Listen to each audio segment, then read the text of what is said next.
Hi, this is Jerlyn, obviously, and it's my birthday tomorrow. But we are going to celebrate it today with my friends. And this is room 301. Just take a look around. Bigger than before, and what I like about this one is that I have a sunshine. Yay! Joseph and Odaya. Happy birthday! Siya ang naghiwa ng prutas. Siya ang nagmash ng potato at tumikim ng potato.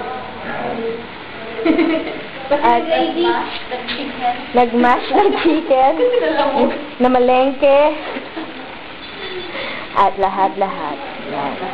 Ako, nagsuka sa kaba.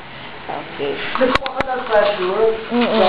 Kakalipat ko lang ng morning. Yay! Kaninang morning, pag-gising ko.